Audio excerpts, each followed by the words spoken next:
Hey, it's Julian here in Bangkok, Thailand, and today I'm sitting down with JJ, and he's an American that's been traveling in Southeast Asia for a while. Why Bangkok?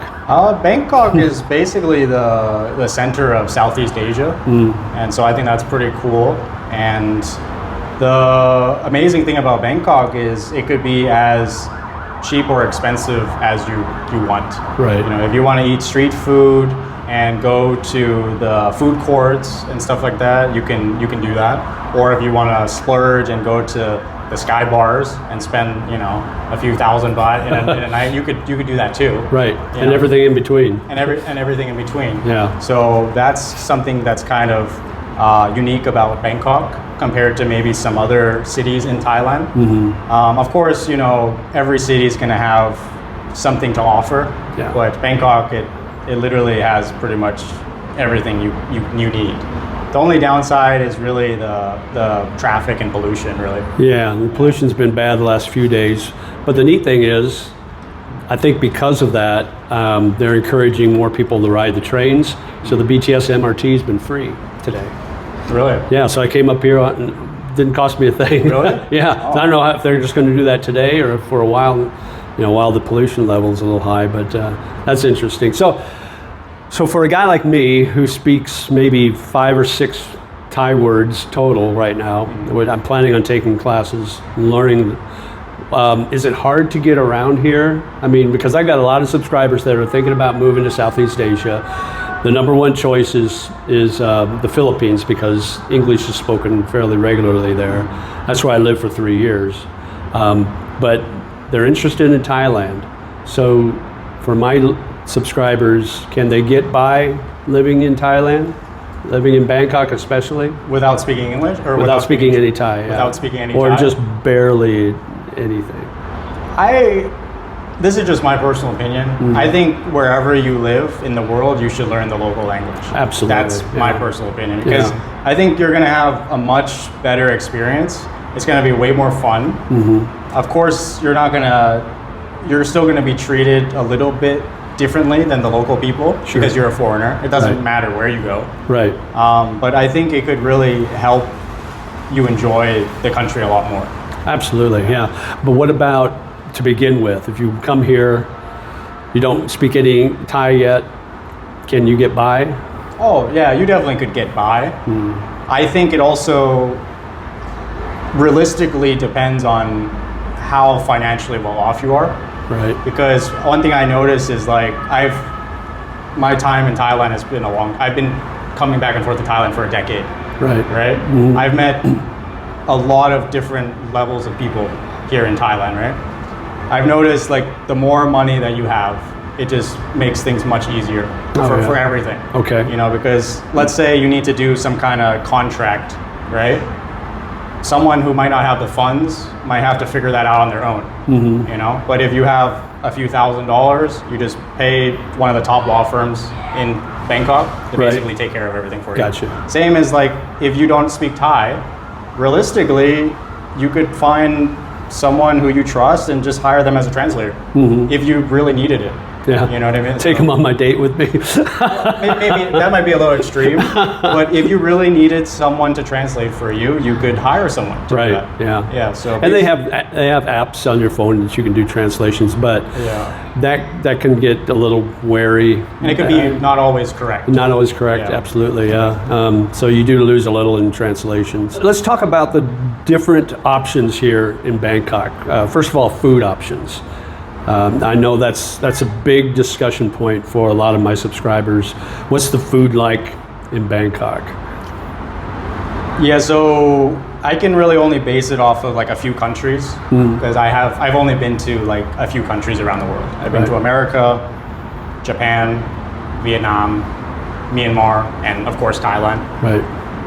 I think, in my personal opinion, I'm not an expert in the food or anything like that, but I think that Thailand, the food is pretty high quality from my experience. I have never really gotten sick with food in Thailand. Yeah. I will say I did get, out of 10 years, I did get sick one time. Wow. From I think it was, I don't even know if it was exactly from the food that I ate, but I do notice I ate this food and then like a few hours later I started to feel sick. So I think it was from that meal. But 10 years, one time, That's pretty that's good. not bad. Yeah. And the Thai food is top notch. What about your choices for international foods? International food is interesting. I really like Japanese food. I really like Japan. Right. If I wasn't living in Bangkok, I'd probably live in Tokyo. That'd probably be the next place. Yeah, same here. Yeah. I would say for American food, there's not really that many options that I know of. I do like this one restaurant called Fuji. That's Japanese food, and they seem to be pretty high quality. So I go there often, Fuji. American food, I don't really eat too much unless it's like a steak or something like that. Right. Maybe is Jeffers the name of the steak place here? What is it? Jeffers. Oh, I'm not sure. Jeffer. I'm not sure. Jeffer. Well, there used to, I don't know if it's still around, but there's a steak place, I believe it's called Jeffer. Okay. Yeah. It was a good steak place. Yeah, you can go, like if you're down on Sukhumvit, you can find some Western food options. I'm not talking the fast food, I'm talking just go to these local places that make the Western burgers and steaks and things like that. So you got those options, plus like anything else, like all the Asian options, obviously, Korean, Japanese, Chinese. You've got a lot of, it's such a big city. Right. And there's a Chinatown here in Bangkok. I like to eat the all-you-can-eat places. Oh, do you? Yeah, so I try to... You wouldn't know by your skinniness that you eat all you can eat. I can eat all I can eat. I lost a lot of weight by basically just cutting out bread, rice, and noodles. Yeah. So I basically cut out those three things. I probably eat more than you. In reality, I probably eat more than you. But but you're younger, so your metabolism's a lot higher. That is true, but I also think it's what I eat. You know what I mean? Because I gain weight very fast, and I lose weight very fast. Yeah. So if I drink a beer, or if I eat rice, noodles, I start to get a belly. Right. You know what I mean? But if I eat mainly like chicken, beef, pork, sometimes pork, not much, but usually chicken and beef is my two things. And then a little bit of vegetables here and there. I can stay pretty lean with just that. Good. Yeah. And black coffee, of course. Yeah. Not the coffee's great. I love sugary macchiatos and stuff. No. What about? Let me ask you about dating here in Thailand. How is it? That's the most popular question. Everybody's going to ask. They're going to ask about dating and healthcare. So let's start with dating. Is it harder to date in Thailand for a foreigner or for? This is what I'll say, because I've had, like I said, a decade of experience in Thailand, right? I will say it's getting harder to date now than it was 10 years ago. Why is that? I think it's mainly due to the social media apps. So like Tinder, Instagram, Facebook, all these stuff. I think it's basically made the dating culture a lot worse compared to, you probably noticed this yourself, compared to 10, you've been longer, maybe 20 years, right? 10, 20 years ago, it was a lot, I just think it was a lot better than it is now. I think everything now is just very quick. Everybody's like very quick. And then sometimes I meet like a pretty girl or whatever, and then it's very quick relationships now for the most part. Like maybe 2-3 months, and then next relation. It just seems like that's kind of the culture now. Yeah, is what I feel like. Yeah, very transactional. Very transactional and very. I think it's very kind of on both parts. The guy's part and also the girl's part. I feel like there's too many options. Right. Especially you probably notice this yourself. You come out to Thailand, you go to the Philippines, you're like, it's almost like smacked in the face. You're like, whoa, this is crazy. Yeah, Philippines is a whole different animal. Is it even crazier? Oh, it's easy. Better, right? It's easy to date there. Really? It's easy for an older foreigner to date a young Filipina, whereas here, from what I've heard from other people and what I've kind of observed, a lot of the Thai women that want to date, they want to make sure that the foreigner's actually living here in Thailand and not just a holiday weekend coming boyfriend. And going, let's talk about transportation here. It's such a big city, but it seems like it doesn't feel as big because getting around is easy. Do you feel that way too? I mean, you've got so many different train lines, BTS and MRT, and aside from that, you've got other options to get around. Now, the traffic, if you're not on the trains or whatever, traffic can be a bear. But generally speaking, I don't generally take taxis or grabs. Once in a while, I'll take a grab if it's not convenient to take a train. Yeah, for me, it just kind of depends on how rushed I am. So if I'm in a rush, I might have to take like a motorcycle taxi. Yeah. Because that's sometimes the fastest way to get around the city. Right. Cheap, fast. If you've never done that, you've never ridden on the back of a motorcycle in Bangkok or in Manila, you got to experience it once. You'll think your life is in danger. You might not know this if you're not from like a big city. If you're stuck in traffic, it could take sometimes like 45 minutes to go a short distance. Right. And if you take the motorcycle taxi, it could take like maybe 10 minutes. It could be that huge of in time, you know? I was in Manila, this is back in 2020, and I was in Manila in Parañaque, which is one of the cities in the NCR, which is National Capital Region, Metro. And I was in a taxi and we were just at a standstill. So I paid my fee and I got out. It's like, I got to walk back to my apartment. So I was walking and it was like 105 out. It was hot, I was sweating. But I'd get a ways and I'd see the taxi kind of come and he'd inch a little closer, but then he'd stop. I probably got to my apartment, which was probably a kilometer away, probably beat the taxi by 30 minutes. Really? Probably. Difference, right? Oh yeah, it was just, it was crazy how bad the traffic was. Yeah. And it can be that way here, especially during rush hour. Now I look down there at the Rama 9 area, and it doesn't look so bad right now. But of course, we're in the middle of the day, so let me ask, on a Saturday. Let me ask you this, because going back on the dating thing, right? Yeah. You have more experience. No, I'm just saying. By age, you do. yeah. No, you do. Yeah. Have you noticed, like in your life, did you notice like you prefer to stay single or you prefer to have a girlfriend or? You know, I've been married twice. Okay. And divorced twice. And so when I got divorced back in 2012, I swore I would never get married again, you know. But then I had a girlfriend in the Philippines back in 2020, and we were planning on doing the K-1 visa, the fiancé visa, and got through that whole process, and then she decided she didn't want to move back to the States. So at that point, we broke up, and I said, I'm never going through that process again. It's too expensive, too time-consuming, and it just didn't pay off. So I just dated. And then I had a fairly serious relationship before I moved here, but I just don't see myself getting married again. It just, I'll live with someone. I'll do that. I'll have a relationship. Are you single now? I'm single now. Yeah. Single now? Yeah. Oh, okay. Yeah. But every once in a while you might meet like a girl or something, right? Yeah. So I don't see myself ever getting married again. Now, you never say never, obviously, but right now, no. Yeah, for me, I'm single now.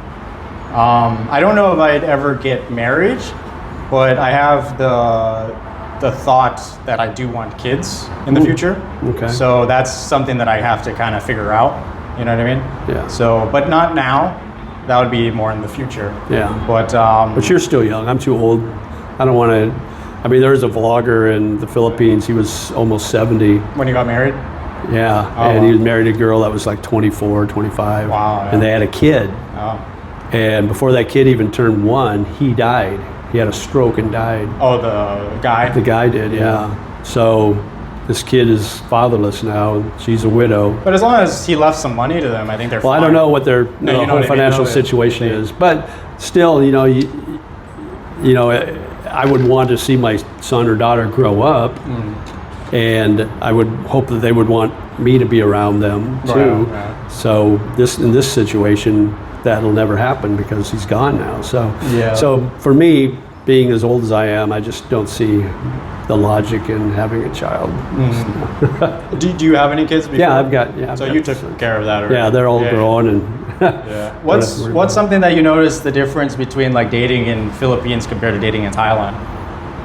Well, the age gap is number one. In the Philippines, you can be a 70-year-old and date a 24-year-old That's more or normal. 20-year-old. I don't know if you could say it's the norm, but it's not looked upon as being something bad. You think in Thailand there's more of a I think stigma to that? there's a less of an age gap in Thailand, and even less so in Vietnam. I think the main reason is probably the poverty level in the Philippines is so ridiculously high. So these girls that are in the provinces, they're looking for a guy that can support them Right. and support their family. That's huge. Are you, in your opinion, if you're a wealthy guy, just your opinion, right? Do you think it's okay to support a woman and also her family? You know, I think that's a case by case. If you meet someone and you take her away from her what she was making before, like a job or an income that supported her family, then yes, I think there's an obligation for you to take care of that, to supplement that income that she lost. Are we talking like a monthly thing or like a one-time, maybe one year kind of one-time thing? It could be any. I think it probably is, each case has it's a case by case thing. But like with my last girlfriend in the Philippines, she still worked. So the money she made, that was for her and her family. The money I made was to take care of her and I. So I paid for the condo, I paid for the groceries, I paid for the utilities and all that. Right. The money she made was hers to take care of her family. So she never once asked me to help her family out. That's so, good. That's yeah, good. so I think that's a good case scenario. But you know, it just depends. If you want to take care of their family, I mean, who's going to stop you? I mean, I guess. Yeah, I have an opinion also. This is just my opinion. I think that if you're very wealthy, you know, American, European, whatever, if it's okay to maybe, if you support her, right, your wife or your girlfriend, if she can maybe you can kind of have some kind of arrangement where she's almost like your assistant in a way. You know, like let's say she's going out and she makes maybe 300 US per month, right, at her job, right? And you might be like, oh, 300 US per month, that's doable, right? Oh, Right. she can basically, you could just hire her yourself. Right. And then just have her be with you and then basically just help you with whatever. Because most guys, we have some sort of business or some sort of project that we need help on anyway, right? So that's just my opinion. Yeah. But when it starts to come like, her parents come in, and then her sister comes in, and then her cousin comes in, and then all these people, they want a piece of the pie. Right. And I think that gets a little too crazy. Absolutely, yeah. I think that's where you gotta cut. You gotta draw the line there. Draw the Yeah. line. Speaking of, do they still want dowries here when you marry a Thai? In Thailand, Yeah. I think it depends on. Or is that kind of a thing of the past? No, it's definitely still here. Okay. I think it depends on the family and maybe how traditional they are, and also I think it could also depend on maybe the situation of the guy. You know what I mean? Like if the guy is a millionaire, Right. then maybe they want to get like something. Yeah, You know? I've heard that. They still do that, and even if it's just a small amount, like 10,000 baht or something, and generally the parents will they'll give it back at the wedding, give it to the daughter back as a wedding gift. So, so it's kind of more of a show of respect, you know, to give the dowry and then they give it back. I will tell you one thing. I think Thai people, they are very cautious about what's called losing face. So compared to I think American people, we don't really care too much about what other people think. Yeah. But Thai people, they're definitely more of that. So one thing that's interesting is about the dowry thing is like a lot of the parents, they don't want to accept something too low. Like let's say 10,000, like you said, that would probably be considered way too low. Right. And they would probably want more like, we're talking 300 to 1 million baht to basically show off to other people like, hey, this is what my daughter got. Right. But, and then if you get it back or not, that's kind of up to the parents if you're going to get it back or not. But yeah, there's some crazy cases. Like if you look at I would say like kind of like the Thai I don't know how to explain it, but like let's say the Thai movie stars, right? That group of people, right? The movie star actresses and stuff like that. I've heard like some of those girls, they're demanding like 100 million baht. Wow, that's crazy. The family of those girls, right? So just for you to get your foot in the door, you have to be willing to shell out $3 million US. No, to marry into this family. Right. And I need to head to those Indian tailors down on Sukhumvit to get some nice suits so I look good. yeah, so it kind of, if you look at it from a different perspective though, it kind of makes sense. Because if the family is worth millions and like let's say millions of dollars, right? It shows that, okay, you have the funds that I don't have to worry about my daughter. Like she's taken care of. Right. If you can put up 100 million baht, right, it means that, okay, I trust that you're able to take care of this. Absolutely. And then on the lower end, like let's say 10,000 US, right? That also shows that you're able to take care of her, but just a different level. Right. You know, like it's not as ridiculous. Yeah. Yeah. So I try to look at things from both angles, and I understand why it exists. Gotcha. You know what I mean? Yeah. Yeah. But me personally, I don't know, it's risky because let's say you shell out, you know, 10,000, 30,000 US dollars. That's not a small amount of money. Right. That's a big amount of money. Yeah. Yeah. So And if it doesn't work, if it doesn't work out, you're down $30,000, $10,000. Yeah. Yeah. I mean, it's Buyer beware. no, and then we both know, like, you can basically just date. You're definitely not going to be spending 30,000 US dollars. I would hope not. Yeah, no, you know what I mean, though. Right. Yeah. So, like, I think that's the problem, which is happening now, is like a lot of guys, when it comes to dating, you know this, I know this. We're like, okay, we can get married and basically have a chance to lose everything. Right. Or we could just be single and just walk away. Just enjoy whatever. And I think more and more guys now are taking that path. Yeah. And they're just like, I would be happy to have a girlfriend right now, but if to go from a girlfriend to a wife, it's a different thing. That's a big step. Yeah. Tell me what your channel is all about, because it's you've kind of changed a little bit as you've gone through the years.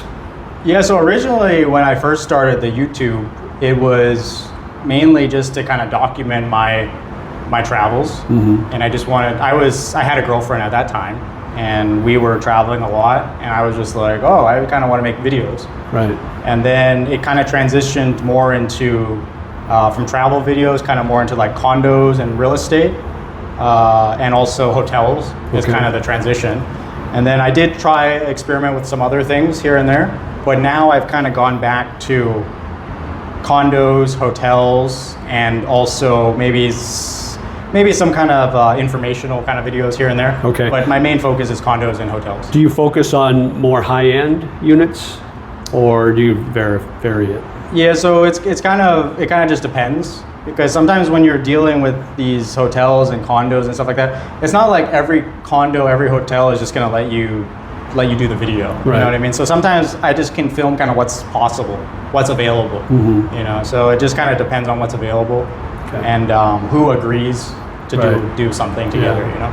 Yeah. I've done condo tours before, and my camera, I just use my phone when I'm out, and it doesn't have a wide angle, so it's really hard to get a good view of the rooms. So I've kind of given up on that sort of thing. That takes a special talent, I think, to be able to videotape rooms, and so. I really want to get, if you have the budget for it, the new DJI 3, right? The Osmo Pocket 3, that one I really want. Yeah. But it's like 25,000 baht. It's expensive. It's crazy. Yeah. So, but if that goes down in the future, like maybe when the next one comes out or whatever, I might look into that. I was actually at MBK. There's if you go upstairs, you get all the electronics. Right. They're like used or cheap. So there's a Canon, I think an R6 maybe or something like that I really want, because I want to upgrade my SLR, and so I got my eye on that, and it's not too bad. It's not 25,000. It's only about what would it be? Maybe about 12,000, 14,000. But you can do a lot on a cell phone. Yeah, you know, that's all I ever have used. So yeah, nowadays I think you could do pretty much almost the same as you can with a camera on a cell phone. Yeah. But the only downside about the cell phone is sometimes at night the picture starts to get blurry. Yeah, because you don't have the sensor's not big enough. Yeah, exactly. Yeah. So that's the reason why I kind of was looking into that new DJI Pocket, because they have a specific mode for nighttime. Nice. And I was like, oh, that's interesting. Yeah. Yeah. So yeah, but it's still not going to beat like a real DSLR camera, but I think it's pretty decent for how small it is. And mobile, very portable. Yeah. So that's something that maybe to look into. Yeah, so you also have a YouTube channel. Yeah. So what is the main kind of theme of your channel? Well, it's JJ the Lonely Bull in Asia. So that's kind of me. I'm kind of a loner. I've always been that black sheep in my family, like to travel. Never liked to stay in one place for a long time. So when I came out to Asia, I started this channel out of boredom. And I just wanted to share my experiences living and traveling in Southeast Asia. So first 3 years of my channel, my channel's been around about a year and a half, but the first 3 years living here, I was in Manila in the Philippines, in Bonifacio Global City, which is BGC, which is kind of a bubble, but it's very, very Western and very, a lot of amenities, very convenient. And then in October, I moved out here to Bangkok, and I also have a place in Da Nang, Vietnam. So I just kind of share my experiences in videos. The things I do wrong, just learn from it. The things I do right, learn from it. Just kind of that thing. So it's been fun. It's been a trip. Very nice. And you do have a place in Vietnam also? Yeah, A condo? Yeah, I got a cheap condo, or apartment actually, about 3 blocks from the beach. Oh wow! And it's about $250 a month is what So I just got a 3-month lease, and I go month to month after that. So I'll just rent it. That way I leave my things there, so I don't have to pack a bunch of stuff when I go. I got a place when I get there. I don't have to worry about finding a hotel or Airbnb. It costs about $8 a day, to live there. So it's, I pay rent while I'm gone, but I don't feel like it's that big a deal.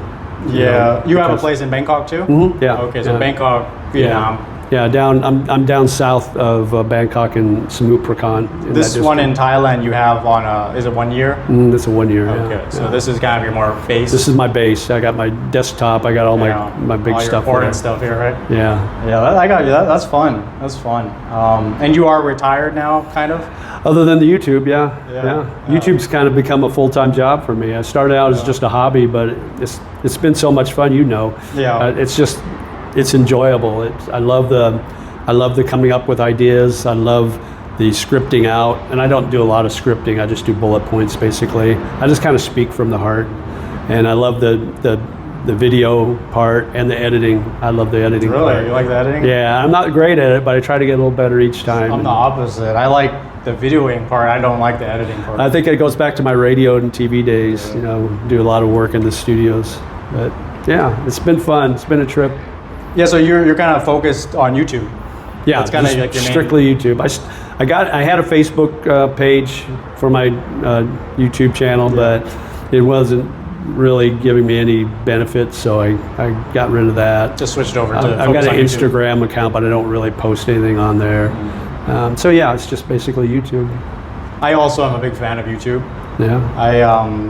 I'm very focused on YouTube as a number one. And then I kind of see like Facebook, Instagram, TikTok as more as like a secondary. Yeah. Which they're all important, if they really are important. But my main focus, like I said, is YouTube. Yeah. And that's kind of where I focus the majority of my time is YouTube. I don't do it to get rich. I mean, I make a little bit of money.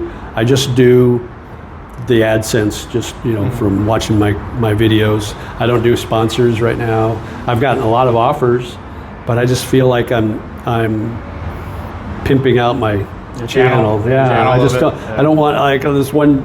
They wanted me to be a sponsor, but they had all these stipulations. You got to put our link in all your videos dating back to when you started, and you got to do a 60-second in every video. It's like, no, I don't. Okay, well, JJ, thank you so much for joining today. Yeah, it was a pleasure to meet you, and in the future, I'm sure we could probably do another video. Absolutely. Maybe a different topic or something. Yeah, but we'll talk about that. So thank you for watching, and make sure to check out JJ's channel. The link will be in the description below, and I'll see you in the next video.